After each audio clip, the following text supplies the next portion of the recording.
Hello students, आप सब का स्वागत है आपके अपने चैनल ईजी क्लासेस के ऊपर। सो फस्ट ऑफ ऑल यही उम्मीद करता हाँ मेरे द्वारा पढ़ाया गया हिंदी का पेपर तो लिए काफ़ी बेनीफिशियल होया होएगा।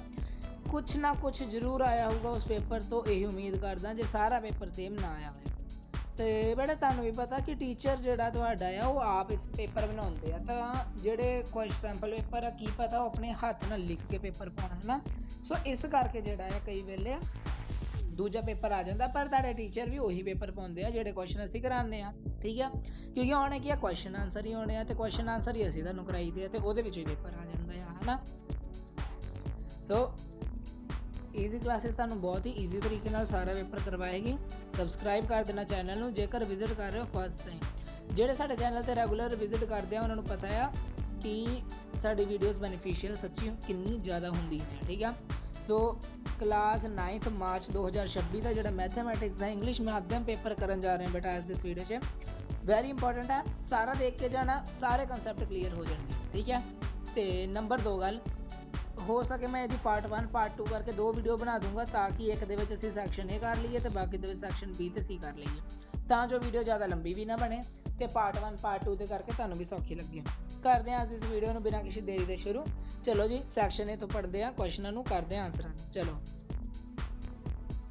सो फर्स्ट अपने को है बेटे मल्टीपल चॉइस क्वेश्चन जो कि 20 अंक दे आओ करिए। फर्स्ट कहता जी which of the following is a rational number. Rational number केड़ा आ इन्हां दे विचों देखो √3 नहीं जी, पाई नहीं जी, 0 या √7। सो 0 इज द करेक्ट आंसर आ जाएगा। 0 एक रैशनल नंबर है अपने कोल, ठीक है। अगला अपने को देखो बेटे कहता what is the degree of the polynomial. Degree हुंदी की है सीधी जी गल आ जोड़ा पहले तो इक्वेशन जिहदे डिग्री लिखनी है इक्वेशन लिख लो।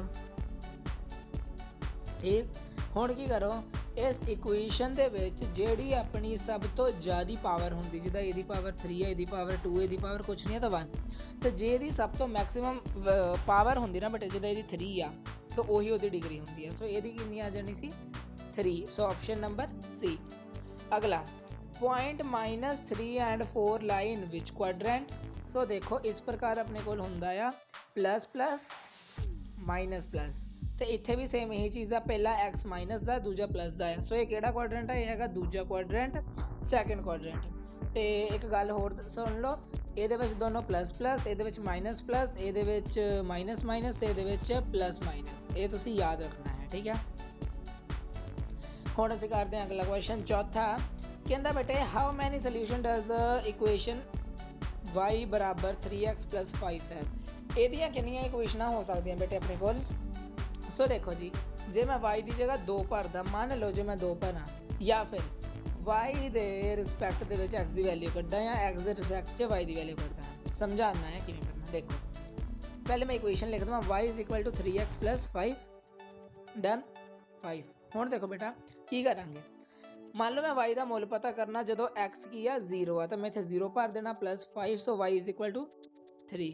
फिर मैं इतने जो 1 भरा फिर यदा आंसर कुछ होर आ जाना, यानी कि ये जोड़ा आंसर तद तक आई जाना जब तक असीं ये वैल्यूज़ भरते जाइए।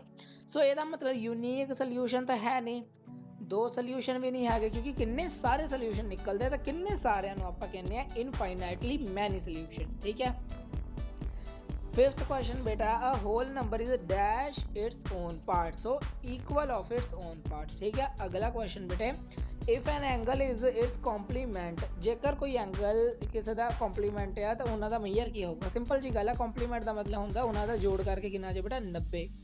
अगला इन ABC ट्रायंगल बना के देखना है तो देख लो बेटे इस प्रकार AB ते C है, ठीक है। वो की कहता ए भी बराबर है AC दे। सो एक मिनट जी देखो आ वाली जी AB साइड है ना AB = AC this side they, okay.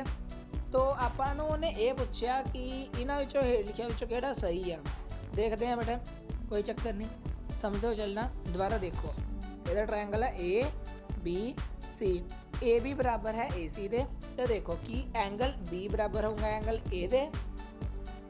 तो देखो जी एंगल B यानी कि आ वाला कि ये एंगल A के बराबर होगा, मे बी ये हो सकता पर ज़्यादातर चांसेस ना हो, पर B ते C हो जाने क्योंकि ये दोनों जोड़े आप कह सकते एक साइड के कोण आ। सो B इक्वल टू C क्योंकि एक साइडेड कोड ने है ना इस करके। अगला 8वां क्वेश्चन बेटा, a quadrilateral whose sides are equal and each angle are 90 degree. So बच्चे फटाफट देखोगे 90 डिग्री की गल है तो स्क्वायर तो रेक्टेंगल यही होने आ, फिर उन्होंने या तो स्क्वायर से तुक्का मार देना या रेक्टेंगल से तुक्का मार देना। सो बेटे तुम इदा नहीं करना, सारा क्वेश्चन ख्याल ना पढ़ते हुए चलो। कहता all the sides are equal and each angle is 90 degree, ਜਿਹਦੇ एंगल भी सारे 90 डिग्री के हों तो सारिया साइडा भी बराबर हो, समझे। सो तो स्क्वायर होंदा है, क्यों क्योंकि जे आप रेक्टेंगल की गल करिए वो दो साइडा मान लो एक रेक्टेंगल ही आ तो यदि आ वाली साइड इस साइड के बराबर नहीं है, छोटी वड्डी है, समझ गए ना। सो आपां नूं उहने वो चतुर्भुज भेजी मतलब पुछी जे सारे सेम साइड दे हों, जे ए आ ए भी ए डन। सो यह जाना अपने कोल स्क्वायर। फिर लार्जेस्ट कोड of a circle is called, जी सब तो मतलब सर्कल की जी सब तो वड्डी रेखा वो आई होगी, इस तो वड्डी तो कोई रेखा हो नहीं सकती, एक आ कोड होंगी है, उन्हें सब तो लार्जेस्ट पूछी है। सो इनू मैं की कह सकता, इनू डायमीटर यानी कि व्यास कह सकता हाँ, क्योंकि रेडियस तो अद हो जाता है ना जी। सो रेडियस ही आ जाना इस आंसर। डायमीटर फुल होंदा है कि रेडियस फुल होंदा, पहले तो तुहानू ये पता होना चाहिए। तो रेडियस अर्ध व्यास होंदा ते आ जिहड़ा पूरा होंदा ये होंदा डायमीटर। सो ऑब्वियसली गल डायमीटर बी ऑप्शन करैक्ट है अपने को। अगला देखांगे अपने को 10वां, in Heron's formula what is the value of semi perimeter. So समझो सैमी पेरीमीटर की होगा, ट्रायंगल तुहानू दिता है ना बेटा, ਉਹਦਾ ਤੁਹਾਨੂੰ ਪੂਰਾ ਪਰਿਮਾਪ ਨਹੀਂ ਪਤਾ ਪਰ ਤੁਹਾਨੂੰ A B C ਸਾਈਡਾਂ ਪਤਾ ਹੈ ਤਾਂ A + B + C ਇਹਨਾਂ ਦਾ ਜੋੜ ਬਟਾ ਤੁਸੀਂ ਕਰ ਦੋਗੇ 2, ਆਨਸਰ ਤੁਹਾਡੇ ਕੋਲ ਆ ਜਾਏਗਾ ਕਿਹੜਾ ਬੇਟਾ, ਉਹ ਆਨਸਰ ਆ ਜਾਏਗਾ ਜਿਹੜਾ ਕਿ ਆਪਣੇ ਕੋਲ ਸੈਮੀ ਪੈਰੀਮੀਟਰ ਫਾਈਂਡ ਕਰਨ ਲਈ ਫਾਰਮੂਲਾ ਲੱਗਣਾ ਹੈ, ਉਹੀ ਉਹਨਾਂ ਨੇ ਪੁੱਛਿਆ ਹੈ। ਸੋ ਇਹ ਕਿਹਦੇ ਵਿੱਚ ਆਪਸ਼ਨ ਨੰਬਰ B ਦੇ ਵਿੱਚ, ਸੋ ਇਹ ਦੀ ਕਰੈਕਟ ਆਪਸ਼ਨ ਹੋ ਜਾਏਗੀ ਆਪਣੇ ਕੋਲ। ਅਗਲਾ ਹੈ what is the surface area of a sphere ਜਿਹਦਾ ਰੇਡੀਅਸ R ਹੈ। सो वो आ जाना 4πr²। ये समझाने वाला कुछ नहीं सी बेटे क्योंकि ये सिंपल फॉर्मूला है। तो मेरी कोई एक यही रिक्वेस्ट है क्योंकि तुम 9th क्लास हम पास करके 10th में चले हैं, सो तुम फॉर्मूले जोड़े वो रटे हों, ठीक है। अगला है what is the class mark of the class interval 10 ते 20। सो 10 ते 20 के विचकारली अंतर सीमा इनू मेरा ख्याल कहते हैं, वो होंदा दोनों का जोड़ बटे 2। सो ये कितना हो जाना 30 ते 30 का अद कर दूंगे तो आ जाना जी 15। सो 15 अपने को करैक्ट ऑप्शन आ जाएगी, ऑप्शन नंबर C डन। फिर which of the following point lie on X axis, X axis से लाई करने वाली पॉइंट केड़ी होएगी, समझ लो एक्स एक्सिस से वो पॉइंट लाई करूगा जेदा एक्स का कोई वैल्यू होए तो 0 ओदा वाई होए, वाई ओदा 0 होए, जिदा मर्जी कह लो बेटे। तो हुण देखो फर्स्ट ऑप्शन दे विच तां A 0 है तो वाई की वैल्यू है कि ये कंडीशन सैटिस्फाई कर दी है नहीं। बी ऑप्शन मैनूं लगदा क्यों क्योंकि ये एक्स की वैल्यू है तो वाई 0 है, तो हाँ जी बेटे यही इसका करैक्ट आंसर आ जाएगा अपने को। फिर या what is the maximum number of zero of a quadrilateral polynomial क्या है। क्वाड्रिलेटरल पॉलीनोमियल जी होंगी है क्वाड्रैटिक सॉरी, ओदी कहता कि मैक्सिमम जीरोस कितनी हो सकती हैं। याद रखना क्वाड्रैटिक का मतलब होंदा दो घाती पॉलीनोमियल की हमेशा जी जीरो है 2 ही आती है। याद रखना तुहाडे 10th के बहुत यह काम आनी है। अगला क्वेश्चन बेटे, जे कर दो x + 3y = 12 है तो x का मुल दिता y का कढ़ लो, सौखा ही आ किदा कढ़ना देख लो। 2x + 3y = 12, उन्होंने मैनू x का मुल दिता जो कि कितना है 3। तो 2x की जगह भर देना 3 + 3y = 12 डन। हुण 2 × 6 + 3y = 12, 3y = 12 - 6। तुहानू इन्ना तो पता होगा कि मैं किवें इक्वेशन सॉल्व कर रहा, जो नहीं समझ लगती तो देख लेना। कितना कैंसिल होके आ गया 2।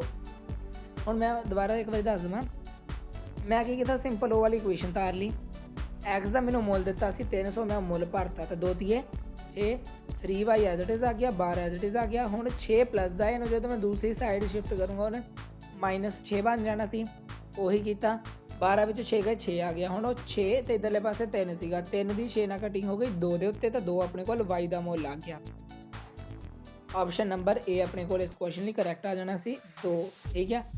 अगला देखांगे क्वेश्चन कहता 2 side of triangle is 8 centimetre तो 11 सेंटीमीटर पैरीमीटर दिता है, तो असीं थर्ड साइड पता लगानी है। सो सिंपल जी गल आ, इनू मान लो 8 प्लस अगली मान लो 11 प्लस तीसरी जी फाइंड करनी हो मान लो एक्स पैरीमीटर दिता है 32 इक्वेशन की तरह सॉल्व कर लो 8 ते 11 हो जाना मेरा ख्याल 19 जमा एक्स इज इक्वल टू 32 तो हुण ए प्लस का दूजे पासे एक्स बराबर 32 माइनस 11 32 विचों 11 गए 32 विच 10 गए तो 22 दे विच एक गया तो 21 ये सही है।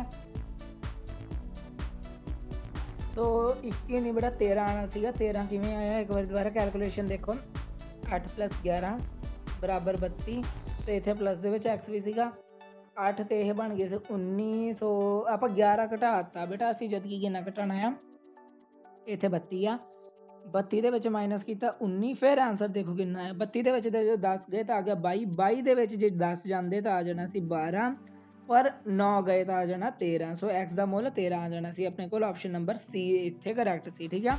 सो इस करके थोड़ा जिहा जिहड़ा कैलकुलेशन का हुंदा है जी कह लो कंसैप्ट या फिर दोबारा रीचैकिंग ये तुसीं दोबारा करया करो क्योंकि कई वेले मतलब हो जाती है कैलकुलेशन मिसटेक ये बहुत कॉमन गल आ पर तुसीं इहनूं ठीक करना बहुत जरूरी है ठीक है। अगला क्वेश्चन पढ़ांगे तो देंगे उसका आंसर। तो देखते हैं अपने को अगला क्वेश्चन जिहड़ा कि है कि angle in the same segment of a circle are ਜਿਹੜੇ सेम सैगमेंट ਦੇ ਵਿੱਚ एंगल ਹੋਣ ਕਿ ਉਹ ਬਰਾਬਰ ਹੁੰਦੇ ਆ। ਸੋ ਦੇਖੋ ਬੇਟਾ ਇਹਨੂੰ ਆਪਾਂ ਕਿਵੇਂ ਸਮਝ ਸਕਦੇ ਆ। ਸੋ ਸਿੱਧੀ ਜੀ ਗੱਲ ਆ ਬੇਟਾ ਜਿਹਦਾ ਸਰਕਲ ਆ ਹੈ ਨਾ ਸਰਕਲ ਦੂਜਾ ਸਰਕਲ ਤੀਜਾ ਸਰਕਲ ਇਹਦਾ खूब सारे सर्कल ਆ ठीक है। ਤਾਂ ਦੇਖੋ ਬੇਟਾ ਇਸ ਦਾ ਆਨਸਰ ਆਪਾਂ ਕਿਵੇਂ ਫਾਈਂਡ ਕਰ ਸਕਦੇ ਆ ਹੈ ਨਾ ਜੀ। ਤਾਂ ਜਦੋਂ ਇਹਨਾਂ ਦੀ ਸੈਗਮੈਂਟ ਸੇਮ ਹੋਵੇ ਸੈਗਮੈਂਟ ਸਮਝਦੇ ਹੀ ਆ ਨਾ तद वो इक्वल हो जाते हैं ठीक है। अगला question in a cone the correct relation between slant height height ते रेडियस। सो की हुंदा है cone the L square slant height हुंदी H square plus R square केड़ी ऑप्शन है उन्होंने करैक्ट कर देना ए ऑप्शन है वो करैक्ट कर दो। अगला है द स्मॉलेस्ट होल नंबर सब तो छोटा पूर्ण संख्या केड़ी है जी 0 आ ठीक है। अगला है is angle of a quadrilateral is quadrilateral नहीं बेटा ट्रायंगल जो इक्विलेटरल ट्रायंगल होंदा उहदे तिन्ने कोणों का जोड़ कितना होता है 180 यानी कि एक कोण किन्ने दा होया 60 डिग्री का। सो 60 डिग्री सी ऑप्शन बिल्कुल करैक्ट है। सो देखो अगे सैक्शन ए दे विच 14 मार्क्स है। सो सैक्शन बी होना सी इत्थे गलत लिख हो गया तो सैक्शन बी असीं करांगे तो इस वीडियो के यही करांगे तो जो सी तो डी सैक्शन है उहदे दूसरी वीडियो बनाऊंगे वो तो ही डिस्क्रिप्शन बॉक्स से जाके देख लैनी या फिर चैनल पर विजिट करके देख लैनी। चैनल पर एक बार जाऊँगे तो मिल जाएगी वीडियो पहली या दूसरी वीडियो ही होएगी ठीक है। कहता find the rational number between 3 and 4। सो 3 ते 4 के विचकार एक रैशनल मतलब 2 रैशनल नंबर पता करने हैं कर लेंगे। फिर 0 ऑफ द पॉलीनोमियल पता करना है करते हैं। चलो पहले फिर 2 क्वेश्चन करके ही करते ताकि ज़्यादा ना हो। तो देखो बेटा फर्स्ट ऑफ ऑल तुहाडा स्टैप की है राइट कर लेना right 3 and 4 with the same denominator same कर देना। 3 है ना 3 बटा 1 कर लईदा 4 बटा 1 कर लईदा तो इन्हां दोनों की गुणा सेम नंबर ना करा दी दी है ताकि सानू सेम आंसर मिल जाए। सो 30 की जो कराई मतलब 3 की 10 बटा 10 ना गुणा कराई तो कितना आ जाना 30 बटा 10 तो 4 ना कराई तो 40 बटा 10 ये अपने को आ गया। हुण choosing any one fractional between 30 बटा 10 से 40 बटा 10 एग्जाम्पल 31 32। सो तुम कोई भी लिख सकते 31 32 33 बटा 10 34 बटा 10 35 बटा 10 जिन्ना मर्जी 40 के थले थले। दूजी गल एक गल हमेशा याद रखनी है कि 2 नंबरों के विचकार रैशनल नंबर जोड़े आ वो इनफाइनाइट होंगे इनफाइनाइट अनंत ठीक है। सो बस तुसी इदा 3.1 या 3.2 ये लिखने की लोड़ नहीं है तुहानू बस तुसी उत्थे तक ही आंसर जोड़ा है वो छड्ड देना सी। हुण आपां नूं ये पॉलीनोमीअल देखनी सी जो कि दित्ती है 3x माइनस 2। तो देखो स्टैप पहला की आ जाना to find the 0 of the polynomial. 0 किवें पता करना जो px नूं आपां 0 दे इक्वल कर देना। सो अपने कोल px की जगह की भरना 3x माइनस 2 बराबर 0 माइनस 2 दूजे पासे हो जाना +4 प्लस 2 इज इक्वल टू आ जाना 3x तो x का मुल आ जाना 2/3। सो यही इसका आंसर हो जाना सी अपने कोल। नैक्सट बेटे अपने कोल हैगा जी आह जिहदे विच ABCD एक लाइन रेखा दी गई है तो आप प्रूव कुछ करना। सो देखो प्रूव की करना सी प्रूव करना AC यानी कि this equal to BD this कहने का भाव की है जे AC का डिस्टेंस BD के डिस्टेंस के बराबर है तो प्रूव करो AB is equal to CD AB जिहड़ा है वो CD के इक्वल है। देखते हैं ਸੋ ਇਹ ਜਿਹੜਾ ਸਟੇਟਮੈਂਟ ਵਾਲਾ ਇਕੁਏਸ਼ਨ ਆ ਤੇ ਇਹਨੂੰ ਤੁਸੀਂ ਸਟੇਟਮੈਂਟ ਵਿੱਚ ਹੀ ਕਰ ਦੇਣਾ AC ਬਰਾਬਰ BD ਆਪਾਂ ਪ੍ਰੂਵ ਕਰਨਾ ਹੈ AB ਬਰਾਬਰ CD ਆਪਾਂ ਨੂੰ ਦਿੱਤਾ ਆ ਸ਼ਾਇਦ ਨਹੀਂ ਪ੍ਰੂਵ ਡੈਟ AB ਬਰਾਬਰ CD ਇਹ ਅਸੀਂ ਪ੍ਰੂਵ ਕਰਨਾ। ਸੋ ਦੇਖੋ ABCD ਲਾਈ ਔਨ ਦਾ ਸਟ੍ਰੇਟ ਲਾਈਨ ਤੇ ਦੋਨੋਂ ਚੀਜ਼ਾਂ ਲਾਈ ਕਰਦੀਆਂ ਪਈਆਂ। ਸਾਨੂੰ ਕੀ ਪਤਾ ਕਿ ਜਿਹੜੀ A ਤੇ C ਸੀਗੀ ਨਾ ਬੇਟਾ ਇੱਥੇ A ਸੀਗੀ ਫਿਰ B ਸੀਗੀ ਫਿਰ C ਸੀਗੀ ਤੇ ਫਿਰ D ਸੀਗੀ। ਉਹ ਕਹਿੰਦਾ ਜਿਹੜਾ AC ਦਾ ਮੁੱਲ ਆ ਉਹ BD ਦੇ ਬਰਾਬਰ ਹੈ। ਇਹ ਸਾਨੂੰ ਕੀ ਬਣਿਆ ਆਪਾਂ ਇਹ ਕਹਿ ਸਕਦੇ ਕਿ ਜਿਹੜਾ AC ਦਾ ਡਿਸਟੈਂਸ ਆ ਉਹ AB ਤੇ BC ਦੇ ਡਿਸਟੈਂਸ ਦੇ ਇਕੁਅਲ ਆ ਕਹਿ ਹੀ ਸਕਦੇ ਆ ਬਿਲਕੁਲ ਜੀ। ਤਾਂ ਆਪਾਂ AC ਨੂੰ ਲਿਖ ਦੇਣਾ AB plus BC ਦਾ ਡਿਸਟੈਂਸ BD ਨੂੰ ਲਿਖ ਦੇਣਾ BC plus CD ਦਾ ਡਿਸਟੈਂਸ ਤੇ ਜੇ ਆ ਇੱਕ ਦੂਜੇ ਦੇ ਇਕੁਅਲ ਆ ਤਾਂ AC ਬਰਾਬਰ BD ਓਬਵੀਅਸਲੀ ਗੱਲ ਆ ਠੀਕ ਹੈ। ਸੋ ਇਸ ਪ੍ਰਕਾਰ ਅਸੀਂ ਇਹਨਾਂ ਨੂੰ ਜਿਹੜਾ ਹੈ ਇਕੁਅਲ ਪ੍ਰੂਵ ਕਰ ਦੇਣਾ ਸੀ। ਹੁਣ ਕਰਦੇ ਹਾਂ ਅਗਲਾ ਕੁਐਸਚਨ। ਸੋ ਇਸ ਤੋਂ ਬਾਅਦ ਬੇਟਾ ਦੇਖੋ ਪ੍ਰੂਵ ਇਨ ਦਾ ਫਿਗਰ ਜਿਹੜੀ ਫਿਗਰ ਦਿੱਤੀ ਹੈ ਇਹਨੂੰ ਤੁਸੀਂ ਪ੍ਰੂਵ ਕਰਨਾ ਹੈ ਕਿ PQS ਜਿਹੜਾ ਬਰਾਬਰ ਹੈ PQS ਇਹ ਬਰਾਬਰ ਹੈ PRT ਦੇ। ਸੋ ਇਹਨਾਂ ਨੂੰ ਪ੍ਰੂਵ ਕਰਦੇ ਹਾਂ। ਫਿਰ find the area of the triangle whose sides are 18 centimetre 10 centimetre ਤੇ 14 ਸੈਂਟੀਮੀਟਰ। ਉਹਦਾ ਏਰੀਆ ਪਤਾ ਕਰਾਂਗੇ ਸਰਫੇਸ ਏਰੀਆ ਪਤਾ ਕਰਾਂਗੇ ਉਸ ਸਫੇਅਰ ਦਾ ਜਿਹਦਾ ਰੇਡੀਅਸ 7 ਸੈਂਟੀਮੀਟਰ ਦਿੱਤਾ ਹੈ। ਦੇਖੋ ਬੇਟੇ ਆਪਣੇ ਕੋਲ ਕਿਵੇਂ ਤੁਸੀਂ ਕਰਨਾ PQR PRQ ਦੇ ਇਕੁਅਲ ਪ੍ਰੂਵ ਕਰਨਾ ਹੈ। ਆਪਣੇ ਕੋਲ PQS ਪ੍ਰੂਵ ਕਰਨਾ PRT ਦੇ ਇਕੁਅਲ ਤੇ ਆਪਾਂ ਨੂੰ ਗਿਵਨ ਕੀ ਹੈ ਕਿ PQR PRQ ਦੇ ਇਕੁਅਲ ਹੈ। ਸੋ ਆਪਣੇ ਕੋਲ ਗਿਵਨ ਤੋਂ ਬਾਅਦ ਦੇਖੋ ਅਸੀਂ ਕੀ ਕਰ ਸਕਦੇ ਹਾਂ ਅਸੀਂ ਕਰ ਸਕਦੇ ਹਾਂ ਸਿੰਸ SQR ਤੇ QRT ਸਟ੍ਰੇਟ ਲਾਈਨ ਤੇ ਇਸੇ ਪ੍ਰਕਾਰ ਸੀਗੇ ਨਾ। ਸੋ ਜੇ ਮੈਂ ਇਹਨੂੰ PQS ਦੀ ਜੇ ਮੈਂ ਗੱਲ ਕਰਾਂ ਉਹਦੇ ਵਿੱਚੋਂ ਜੇ ਮੈਂ 180 ਚੋਂ PQR ਘਟਾਦਾ ਤਾਂ ਮੈਨੂੰ ਇਹਦਾ ਐਂਗਲ ਮਿਲ ਜਾਏਗਾ ਓਬਵੀਅਸਲੀ ਮਿਲ ਹੀ ਜਾਏਗਾ।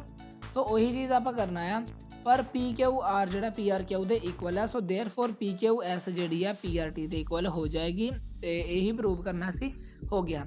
ਫਿਰ ਆਪਣੇ ਕੋਲ ਇਹ ਟ੍ਰਾਇੰਗਲ ਜਿਹਦੀਆਂ 3 ਸਾਈਡਾਂ ਦਿੱਤੀਆਂ ਤੇ ਆਪਾਂ ਤਾਂ ਏਰੀਆ ਪਤਾ ਲਗਾਉਣਾ ਠੀਕ ਹੈ।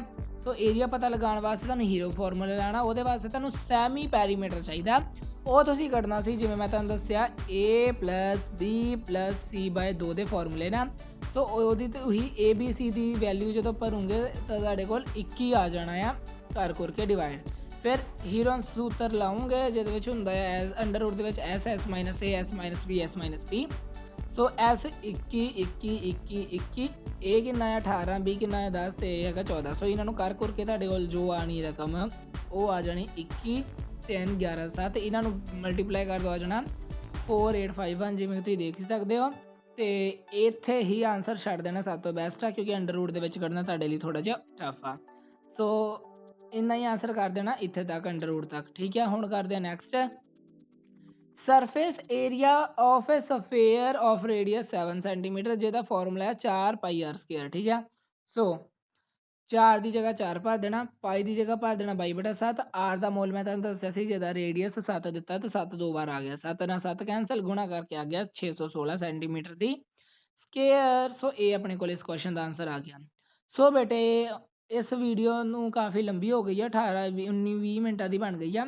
ਨੈਕਸਟ ਜਿਹੜੀ ਵੀਡੀਓ ਆ ਉਹਦੇ ਵਿੱਚ ਅਸੀਂ ਬੇਟਾ ਇੱਥੋਂ ਦੀ ਜਿੰਨੇ ਵੀ ਆ ਬਚਿਆ ਪੋਰਸ਼ਨ ਆ ਕਹਿ ਲਓ ਕਿ ਆਹ ਵਾਲਾ ਤੇ ਜਿਹੜਾ ਲਾਸਟ ਹੈ ਸੈਕਸ਼ਨ D ਇਹ ਸਾਰਾ ਤੁਹਾਨੂੰ ਕਰਵਾਉਂਗੇ ਕਿਉਂਕਿ ਇਹ ਵਾਲਾ ਜਿਹੜਾ ਪੋਰਸ਼ਨ ਸੀਗਾ ਉਹ ਇੱਥੇ ਹੀ ਕੰਪਲੀਟ ਸੀਗਾ। ਸੈਕਸ਼ਨ B ਜਿਹੜਾ ਆ ਉਹ ਇੱਥੋਂ ਸ਼ੁਰੂ ਆ ਜਿਹੜੇ ਆ 4 ਮਾਰਕਸ ਵਾਲੇ ਕੁਐਸਚਨ ਆ। ਫਿਰ ਇੱਥੇ ਸੈਕਸ਼ਨ D ਜਿਹੜਾ ਉਹ ਹੈਗਾ ਆ 6 ਮਾਰਕਸ ਦੇ ਕੁਐਸਚਨ ਕਰਾਂਗੇ ਅਗਲੇ ਵੀਡੀਓ ਦੇ ਵਿੱਚ ਠੀਕ ਹੈ ਜੀ। ਤੇ ਉਹ ਵੀਡੀਓ ਤੁਸੀਂ ਚੈਨਲ ਤੇ ਜਾ ਕੇ ਦੇਖ ਲੈਣਾ।